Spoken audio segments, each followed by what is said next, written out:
ముఖ్యమంత్రి వర్యులు చంద్రబాబు నాయుడు గారికి, అలానే మంత్రివర్యులు లోకేష్ గారికి, అలానే స్పోర్ట్స్ చైర్మన్ రవినాయుడు గారికి, అలానే స్పోర్ట్స్ మినిస్టర్ రాంప్రసాద్ రెడ్డి గారికి ముందుగా మేము కృతజ్ఞతలు తెలియజేసుకుంటున్నాం.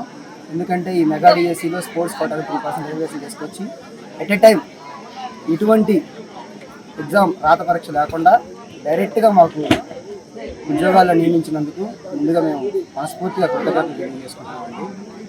ఎందుకు మేము ఇప్పుడు ఇలా చెప్పదలుచుకున్నామంటే నిజంగా మేము కొంచెం బెనిఫిట్ పొందాం ఈ స్పోర్ట్స్ ద్వారా. అంటే ఇదివరకు ఆడుతూనే ఉన్నారు స్పోర్ట్స్లో, కానీ ఇప్పుడు వచ్చిన గవర్నమెంట్, ఇప్పుడు వచ్చిన సపోర్టు ఇదివరకు లేదు. దానికి మేము గుర్తించి ఇప్పుడు వచ్చిన అవాస్తవాలని దాన్ని కొంచెం ఖండిద్దాం. మా వంతు మేము కూడా ఏదో రకంగా చెప్దాం. మా ఆవేదన కూడా మేము తెలియపరచడం కోసమే మేము ఇప్పుడు ఈ ఆలోచనతో మేము ఈ వీడియో చేస్తున్నామండి. మాలాగా అంటే ఒక్క టీము నుంచి 11 మంది ఇక్కడ మా వెనక కనపడుతున్నారు ఫ్లెక్సీలో. ఒక నేషనల్ గేమ్స్లో గోవాలో మేము మెడల్ కొడితే ఒక టీం నుంచే 11 మందిని ఎస్ఏపీలుగా మేము రిక్రూట్మెంట్ అయ్యాం. దాంట్లో ఎటువంటి పారదర్శకం లేకుండా డైరెక్ట్గా నిజాయితీగా ఆడిన ప్లేయర్లకు మాత్రమే వచ్చిందని మేము బలంగా నమ్ముతున్నాం. దీనికి మేమే నిదర్శనంగా నిలబడి ఉన్నాం. దీన్ని దృష్టిలో పెట్టుకొని అవాస్తవాలను ఎప్పుడు ముందుకు రాకుండా కట్టడి చేస్తారని మేము భావిస్తున్నాం. ఎందుకు మేము ఇలా చెప్తున్నామంటే ఇప్పుడున్న గవర్నమెంట్ మీద స్పోర్ట్స్కి అది చాలా ఉపయోగపడే రకంగా మాకు అనిపిస్తుంది. ఇప్పుడుదా చేసిందే కాకుండా మళ్ళీ తర్వాత కూడా ఇంకా చేస్తారని మాకు బలమైన నమ్మకం ఉంది. ఎందుకంటే ఇప్పుడు మాకు ఎస్ఐపీలుగా మేము ఆగిపోకుండా అలానే గ్రూప్ 2, గ్రూప్ 1 పోస్టులో కూడా మేము వెళ్ళాలి. ఇదే సర్టిఫికేట్ని మేము ఇప్పుడు నేను వరల్డ్ కప్ గోల్డ్ మెడలిస్ట్ని, నేను ఇది 16 సంవత్సరాలు నేను కష్టపడితే నాకు వచ్చింది. దీన్ని నేను వృధాగా పానించుకోను. దీన్ని ఎవరైనా ఏదైనా చెయ్యాలి అనుకుంటే మాత్రం నేను చూస్తూ ఊరుకోను. అది ఒక ఖోఖోలో ఆడిన మొట్టమొదటి నేనే ఆడి ఉన్నాను. దీన్ని ఏదైనా చేస్తే మాత్రం ఎవరు ఊరుకోరని మేము భావిస్తున్నాము. అంటే దీన్ని గ్రూప్ 1 పోస్టు, గ్రూప్ 2 పోస్టు, అలానే నన్ను చూసి ఇంకా ఇన్స్పైర్ అయ్యి మా ఖోఖోని ఇంకా మంచి స్థాయికి తీసుకెళ్తారని నేను నమ్ముతూ ఉన్నాను. అదేవిధంగా నేను ఇంకా కష్టపడుతున్నాను. ఇప్పుడు కూడా జరుగుతున్న పంగూరులో ఎస్ఆర్ఎఫ్ ఖోఖో అకాడమీలో సీజన్ 2 లీగ్ టోర్నమెంట్ జరుగుతుంది. దాంట్లో కూడా మేము అందరూ పార్టిసిపేషన్ అయ్యి ఉన్నాము. ఈ సమ్మర్లో కూడా మా పిల్లల్ని తీసుకొచ్చుకొని మేము ఇక్కడ క్యాంపులు చేసుకుంటూ ఉన్నాము.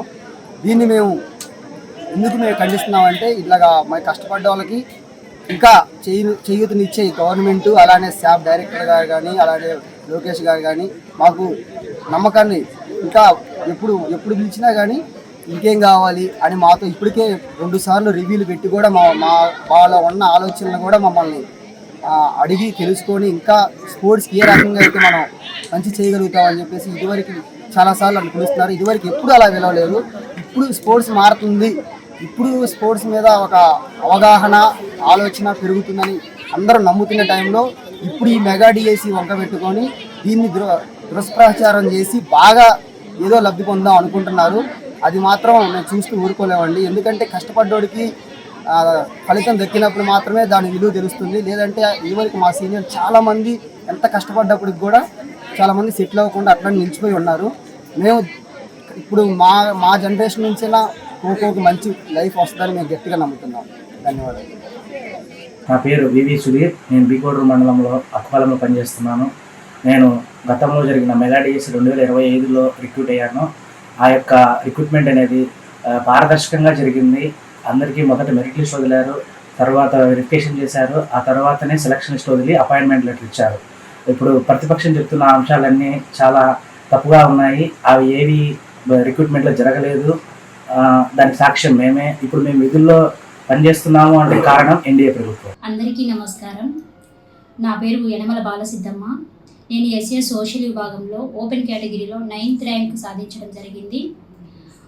నేను ఆంధ్రప్రదేశ్ ప్రభుత్వం నిర్వహించిన 2025 డిఎస్సిలో 9th ర్యాంక్ సాధించడం జరిగింది. ముఖ్యమంత్రి చంద్రబాబు నాయుడు గారు, అదేవిధంగా లోకేష్ సార్ గారు చాలా పారదర్శకంగా డిఎస్సి నిర్వహించడం ద్వారా నేను ఈరోజు 9th ర్యాంక్ సాధించి సోషల్ విభాగంలో ఉపాధ్యాయురాలుగా విధులు నిర్వహిస్తున్నాను. అక్టోబర్ 3వ తేదీ నుంచి 13వ తేదీ వరకు మాకు సమర్థవంతంగా ట్రైనింగ్ కూడా ఇవ్వడం జరిగింది.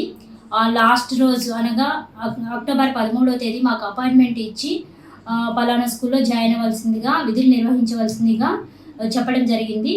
దాని ప్రకారంగా మేము అపాయింట్మెంట్ ఆర్డర్స్ తీసుకొని Varikuntla ZP high school Kasinayana మండలంలో సబ్మిట్ చేయడం జరిగింది. నేను ప్రజెంట్ కాసినాయన మండలం వరికుంట్ల హై స్కూల్లో సోషల్ విభాగంలో ఉపాధ్యాయురాలుగా పనిచేస్తున్నాను. నా పేరు శ్రీలత. ప్రభుత్వం నిర్వహించిన మెగా డిఎస్సి 2025 ద్వారా నేను నియామకం పొందాను. ప్రస్తుతం నేను కాసినాయన మండలం వరికుంటలో ప్రభుత్వ ఉపాధ్యాయురాలుగా పనిచేస్తున్నాను. ఇటీవల మెగా డిఎస్సి 2025 మీద వచ్చిన వార్తలన్నీ అవాస్తవం. ప్రభుత్వం నిర్వహించినటువంటి మెగా డిఎస్సి ప్రక్రియ పూర్తిగా పారదర్శకంగా నిర్వహించి ఎంతోమంది ప్రతిభ కనబరిచిన అభ్యర్థులకు న్యాయం చేయడం జరిగింది. ఎవరు ఎటువంటి అసత్య ప్రచారాలు నమ్మవద్దు. పూర్తిగా ఆన్లైన్ ద్వారా పరీక్ష నిర్వహించి సర్టిఫికేట్ వెరిఫికేషన్ చాలా చిత్తశుద్ధితో నిర్వహించడం జరిగింది. మెగా డిఎస్సి 2025 అందరికీ ఆమోదయోగ్యమైనది. నమస్కారం. నేను 2025 మెగా డిఎస్సిలో స్కూల్ అసిస్టెంట్ సోషల్ స్టడీస్కి ఎంపిక కావడం జరిగింది. ఇటీవల కాలంలో కొంతమంది ఈ డిఎస్ పైన దుష్ప్రచారం చేయడం జరుగుతుంది.